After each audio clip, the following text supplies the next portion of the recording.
Circe by Madeline Miller, Chapter 3. When I woke, Prometheus was gone. The golden blood had been wiped from the floor. The hole the manacles had made was closed over. I heard the news from a Naiad cousin. He had been taken to a great jagged peak in the Caucasus and chained to the rock. An eagle was commanded to come every noon and tear out his liver and eat it steaming from his flesh. Unspeakable punishment, she said, relishing each detail, the bloody beak, the shredded organ regrowing only to be ripped forth again. Can you imagine? I closed my eyes. I should have brought him a spear, I thought, something so he could have fought his way through. But that was foolish. He did not want a weapon. He had given himself up. Talk of Prometheus' punishment scarcely lasted out the moon. A dryad stabbed one of the Graces with her hairpin. My uncle Boreas and Olympian Apollo had fallen in love with the same mortal youth. I waited till my uncles paused in their gossip. Is there any news of Prometheus? They frowned, as if I had offered them a plate of something foul. What news could there be? My palm ached where the blade had cut, though of course there was no mark. Father, I said, will Zeus ever let Prometheus go? My father squinted at his draughts. He would have to get something better for it, he said. Like what? My father did not answer. Someone's daughter was changed into a bird. Boreas and Apollo quarreled over the youth they loved, and he died. Boreas smiled slyly from his feasting couch. His gusty voice made the torches flicker. You think I'd let Apollo have him? He does not deserve such a flower. I blew a disgust into the boy's head that showed the Olympian prig. The sound of my uncle's laughter was a chaos. The squeaks of dolphins, seal barks, water-slapping rocks. A group of nereids passed, eel belly white, on their way home to their salt holes. Persis flicked an almond at my face. What's wrong with you these days? Maybe she's in love, Pasiphae said. Ha, Persis laughed. Father cannot even give her away. Believe me, he's tried. My mother looked back over her delicate shoulder. At least we don't have to listen to her voice. I can make her talk. Watch. Persis took the flesh of my arm between his fingers and squeezed. You've been feasting too much, my sister laughed at him. He flushed. She's just a freak. She's hiding something. He caught me by the wrist. What are you always carrying around in your hand? She's got something. Open her fingers. Pasiphae peeled them back one by one, her long nails pricking. They peered down. My sister spat. Nothing. My mother whelped again. A boy. My father blessed him, but spoke no prophecy, so my mother looked around for somewhere to leave him. My aunts were wise by then, and kept their hands behind their backs. I will take him, I said. My mother scoffed, but she was eager to show off her new string of amber beads. Fine. At least you will be of some use. You can squawk at each other. Aedes, my father had named him. Eagle. His skin was warm in my arms as a sun-hot stone and soft as petal velvet. There had never been a sweeter child. He smelled like honey and just kindled flames. He ate my fingers and did not flinch at my frail voice. He only wanted to sleep curled against my neck while I told him stories. Every moment he was with me, I felt a rushing in my throat, which was my love for him. So great, sometimes I could not speak. He seemed to love me back. That was the greater wonder. Circe was the first word he ever spoke, and the second was sister. My mother might have been jealous if she had noticed. Persis and Pasiphae eyed us to see if we would start a war. A war? We did not care for that. Aedes got permission from father to leave the halls and found us a deserted seaside. The beach was small and pale, and the trees barely scrub, but to me it seemed a great lush wilderness. In a wink he was grown and taller than I was, but still we would walk arm in arm. Pasiphae jeered that we looked like lovers. Would we be those types of gods who coupled with their siblings? I said if she thought of it, she must have done it first. It was a clumsy insult, but Aedes laughed, which made me feel quick as Athena, flashing, god of wit. Later people would say that Aedes was strange because of me. I cannot prove it was not so, but in my memory he was strange already, different from any other god I knew. Even as a child, he seemed to understand what others did not. He could name the monsters who lived in the sea's darkest trenches. He knew that the herbs Zeus had poured down Cronos' throat were called Pharmaca. They could work wonders upon the world, and many grew from the fallen blood of gods. I would shake my head. How do you hear such things? I listened. I had listened too, but I was not my father's favored heir. Aedes was summoned to sit in on all his councils. My uncles had begun inviting him to their halls.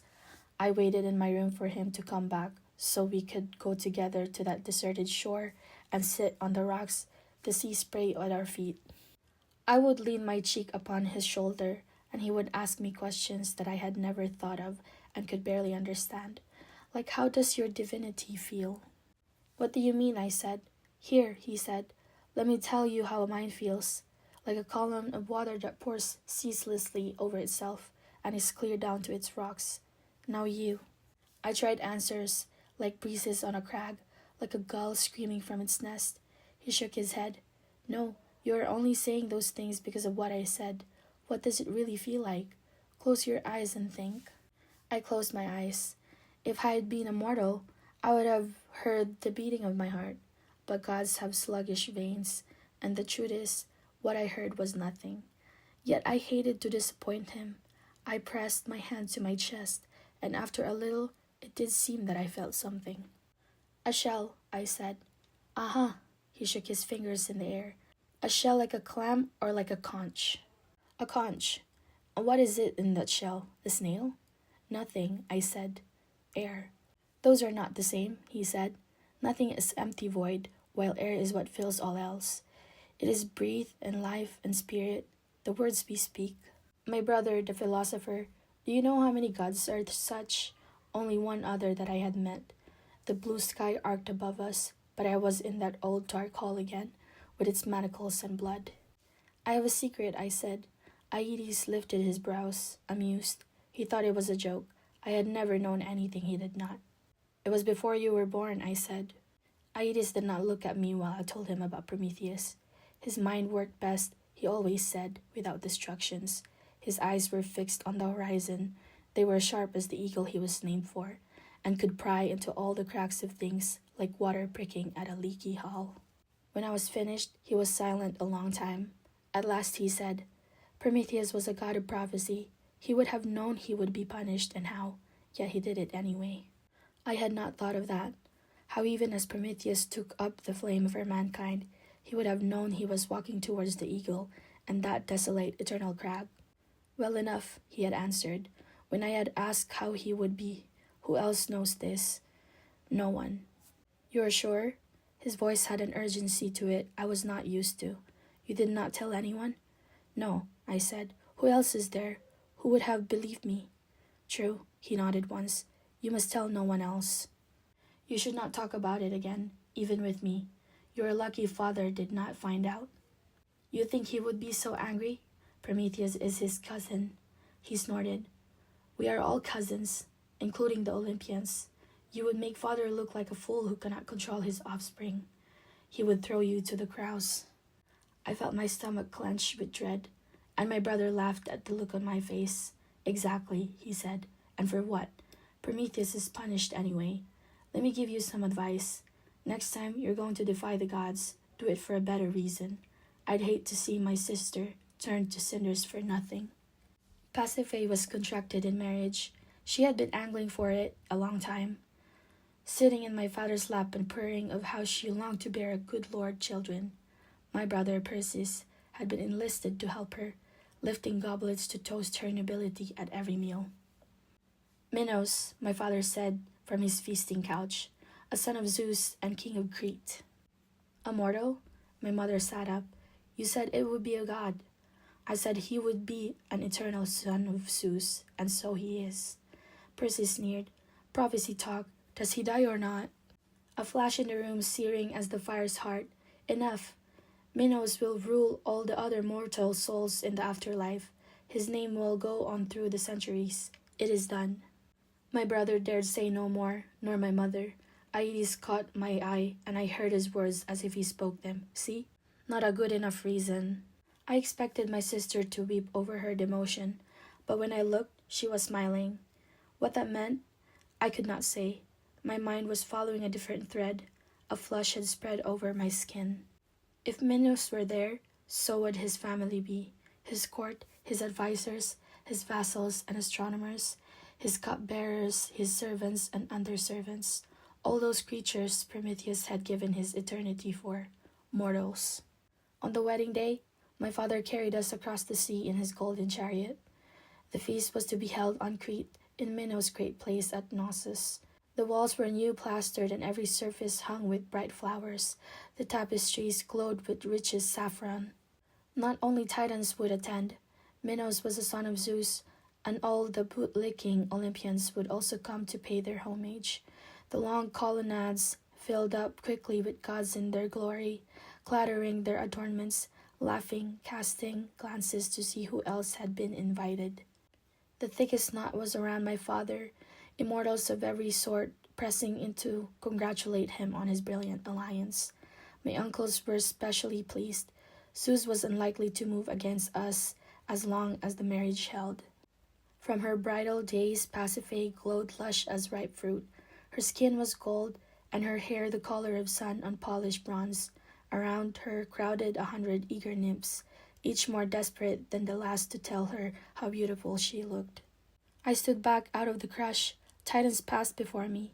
My Aunt Selene, my Uncle Nereus, trailing seaweed, Mnemosyne, mother of memories, and her 9 light-footed daughters. My eyes skimmed over, searching. I found them at last at the hall's edge, a dim huddle of figures, heads bent together. Prometheus had told me they were each different, but all I could make out was an indistinguished crowd, each with the same dull and sweated skin, the same wrinkled robes. I moved closer.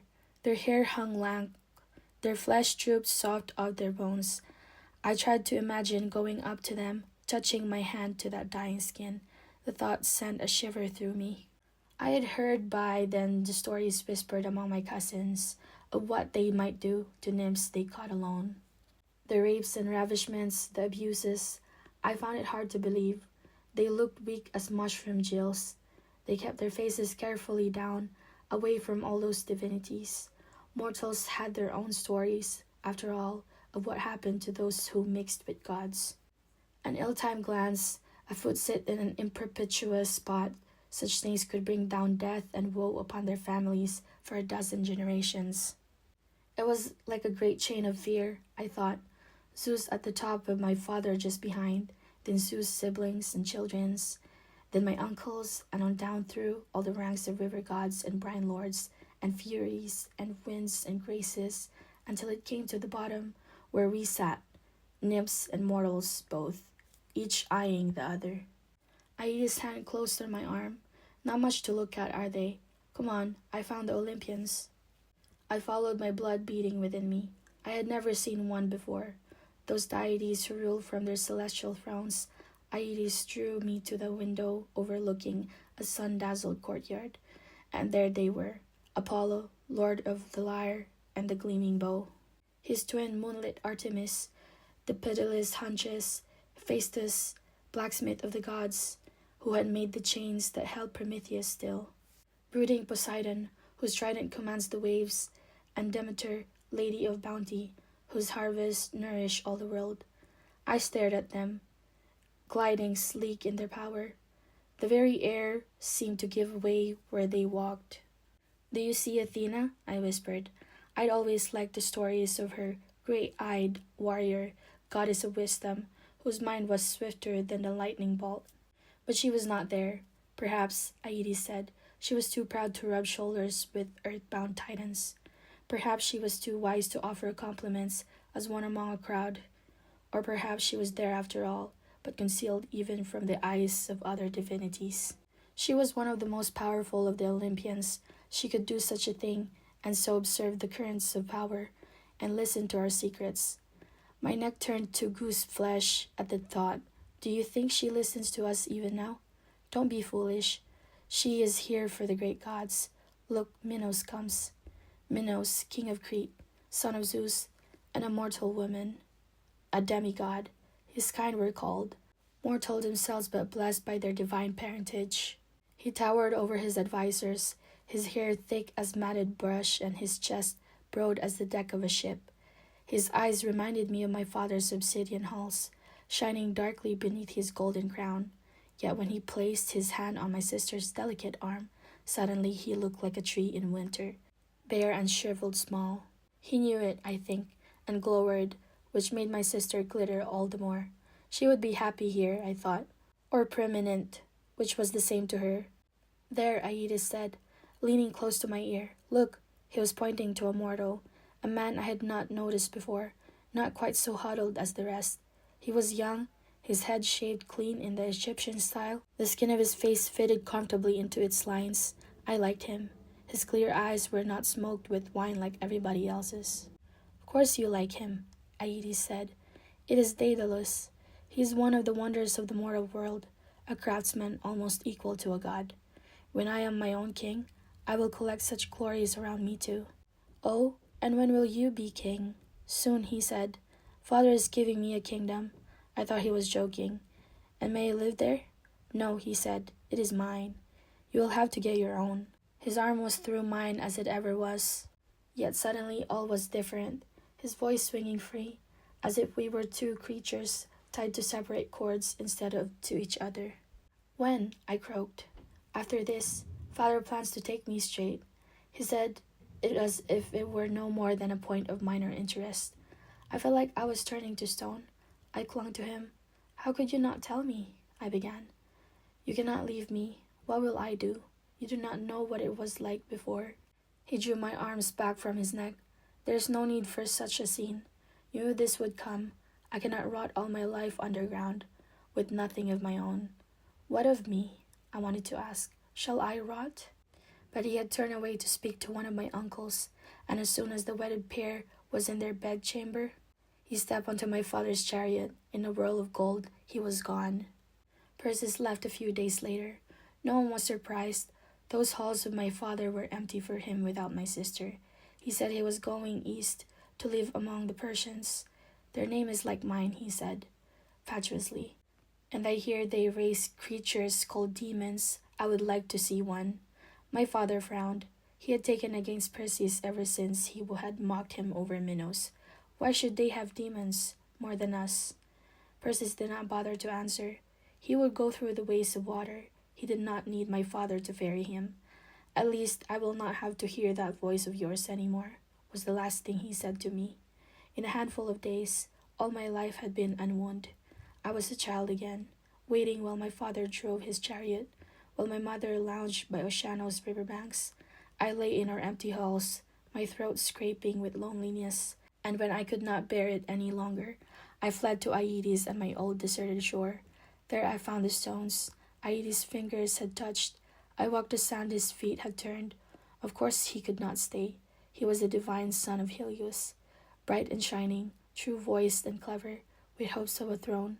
And I remembered his eyes as I had pleaded with him. I knew him well, and could read what was in them when he looked at me, not a good enough reason. I sat on the rocks and thought of the stories I knew of nymphs who wept until they turned into stones and crying birds, into dumb beasts and slender trees, thoughts barked up for eternity. I could not even do that, it seemed. My life closed me in like granite walls.